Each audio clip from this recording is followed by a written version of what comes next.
Mis hermanos, Dios les bendiga, les habla un día más Teo Hernández para compartirles un capítulo más de las Sagradas Escrituras. Mis hermanos, les pido pongan atención, abramos el corazón y abramos el entendimiento para este mensaje de hoy día.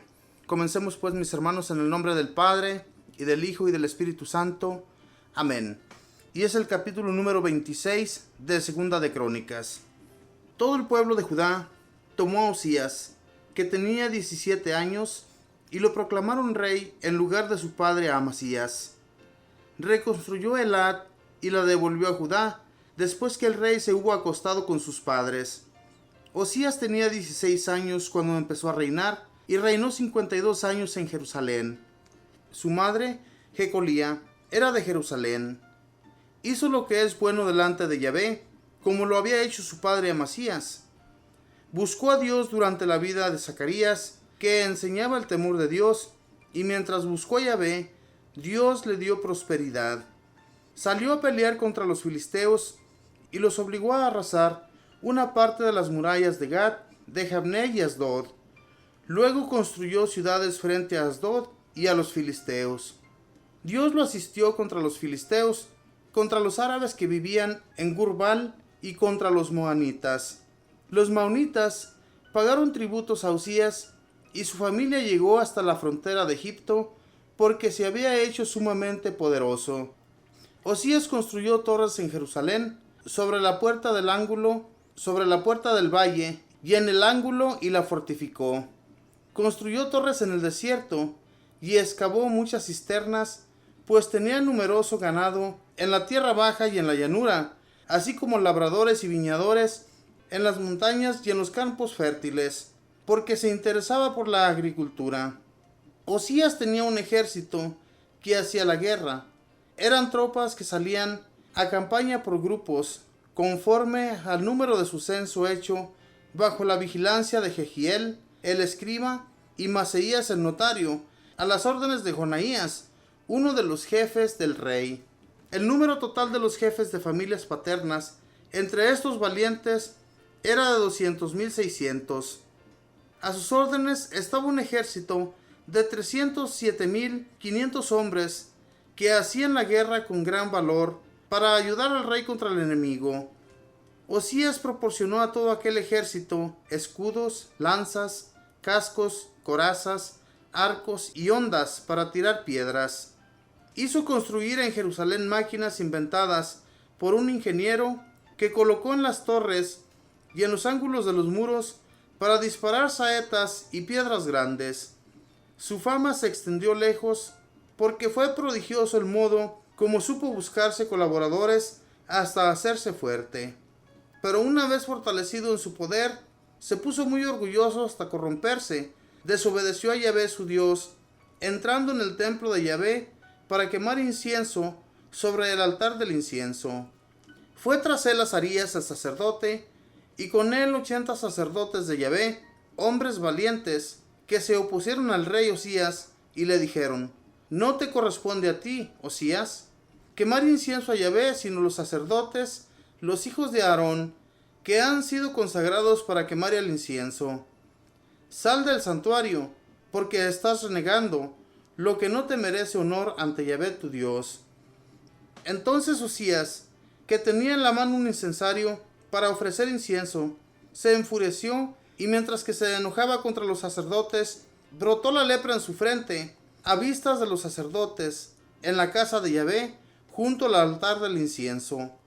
El sumo sacerdote Azarías y todos los sacerdotes, al mirarlo, vieron que tenía lepra en la frente, por lo cual lo echaron de allí rápidamente. Él mismo se apresuró a salir, porque Yahvé lo había herido. El rey Osías quedó leproso hasta el día de su muerte, y vivió en una casa aislada como leproso, porque había sido excluido de la casa de Yahvé. Su hijo Jotam estaba al frente de la casa del rey y gobernaba el pueblo. El resto de los hechos de Osías, del comienzo al fin, los escribió el profeta Isaías, hijo de Amís. Al fin fue Osías a descansar con sus padres, y lo sepultaron en el terreno donde está el sepulcro de los reyes, porque decían: es un leproso. En su lugar reinó su hijo Jotam. Palabra de Dios. te alabamos, Señor. Al comienzo, este rey Osías se comportó bien, llevaba bien todas las cosas. No le faltaba nada, no le faltaban fuerzas, no le faltaban soldados. Como lo pudimos leer aquí, mis hermanos, tenía muchísimos soldados y además se construyó máquinas muy necesarias para que no le tumbaran las torres de la ciudad. En aquel tiempo, mis hermanos, las ciudades estaban fortificadas. Les ponían torres muy altas para que no cualquier ejército llegara a invadirlos. Aún así, había muchos ejércitos muy fuertes que llegaban e invadían a los pueblos. Casi todas las ciudades estaban fortificadas. Era muy rara la ciudad que no estuviera fortificada. Y en este caso, mis hermanos, este rey nos cuenta en este capítulo que se hizo muy famoso por todo lo que llegó a construir y por todo lo que llegó a hacer. Se hizo tan fuerte que al final de cuentas se olvidó totalmente de Dios. Ojalá y nosotros, hermanos, si un día tuviéramos bienes o si un día Dios nos concediera muchos favores al tener muchas propiedades, no nos alcemos en contra de Dios, sino que sigamos amándole y alabándole a Dios de la misma manera que lo hemos estado haciendo hasta el día de hoy. No solamente porque nos encontramos en mala situación vamos a andar buscando a Dios para pedirle sus favores, sino todos los días de nuestra vida darle gracias a nuestro Dios por todo lo que hace en nuestro favor. Concede tantos favores nuestro Padre Dios a todas las personas que se acercan a Él. Las personas nunca son abandonadas por Dios. Dios, que es tan bueno y misericordioso, mis hermanos, Él siempre está viendo qué es lo que tú necesitas. Él ya conoce lo que tú ocupas. Nosotros no es necesario que le andemos a dice y dice lo que nosotros necesitamos, porque Dios provee todo. Yo me doy cuenta, a veces cuando tenemos un enfermo, se nos afigura que no vamos a tener el suficiente para darles a nuestros familiares enfermos las medicinas que ellos necesitan. Pero nuestro Dios, mis hermanos, siempre provee de todo. Hay veces que yo me extraño que de no tener nada, de repente tengo de todo. Y es porque Dios, mis hermanos, provee. Pero hay que seguir pidiéndole y dándole gracias también, porque Él conoce ya todo lo que nosotros necesitamos. Y entonces, si Él conoce, ¿por qué no pedirle de sus favores? Y recordemos que este rey, siendo tan famoso, siendo tan rico, por el simple hecho de desobedecer a Dios, Él lo deja leproso. Pone esa lepra en su frente, los sacerdotes se dan cuenta de que está leproso y lo sacan del templo. Y no solo del templo, mis hermanos. En aquel tiempo un leproso tenía que salir lo más lejano que se pudiera en la ciudad.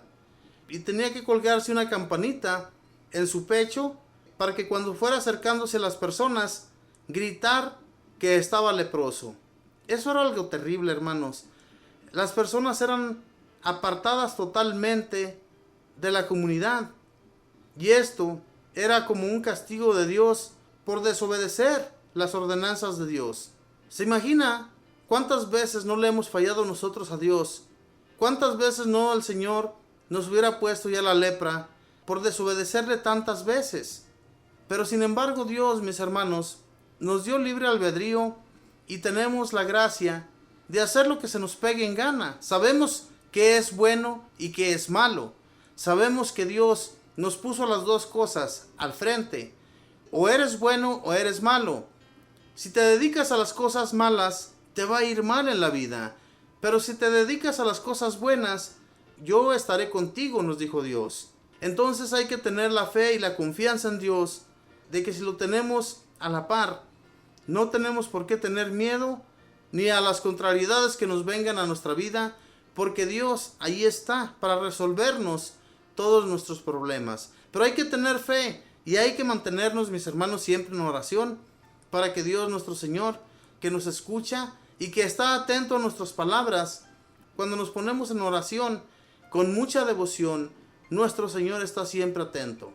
No nos olvidemos de eso, de que Él nos está escuchando, de que Él está ahí atento, y entonces todo lo que le pidamos en la oración se va a conceder siempre y cuando, mis hermanos, sea para nuestro bien. Si es para nuestro mal, no se nos va a conceder. Así es que pues, mis hermanos, tengamos mucha fe, mucha confianza en nuestro Hacedor, y Él nos va a proteger, Él nos va a dar la libertad siempre, pero no le fallemos. Seamos fieles a nuestro Dios, para que así Él provea de todo lo que necesitamos, y Él, al igual que los reyes de aquel entonces, cuando se postraban ante Él, cuando iban y buscaban a los profetas para que consultaran a Dios, Él siempre estaba allí para ayudarlos. Pero cuando ellos le fallaban, el profeta iba y le decía a aquella persona que no se levantara en contra de Dios, y aún así se levantaban. Este rey Usías se le hizo tan fácil desobedecer a Dios. Recordemos que solamente los sacerdotes, los que Dios había impuesto, ellos eran los únicos que podían ofrecer incienso ante su altar. No cualquier persona. ¿A poco un laico ahorita en la actualidad puede ir y ofrecer misa y quemar incienso enfrente del altar de Dios? No, mis hermanos, nosotros no podemos hacerlo. Por eso se impusieron los sacerdotes para hacer toda esta clase de ritos que son tan necesarios para nuestra vida, para ayudarnos, ya sea con los bautismos, con las bodas y con todos los sacramentos que se nos son impuestos para que Dios nuestro Señor nos siga bendiciendo. Mis hermanos, que Dios les bendiga, que tengan un feliz día.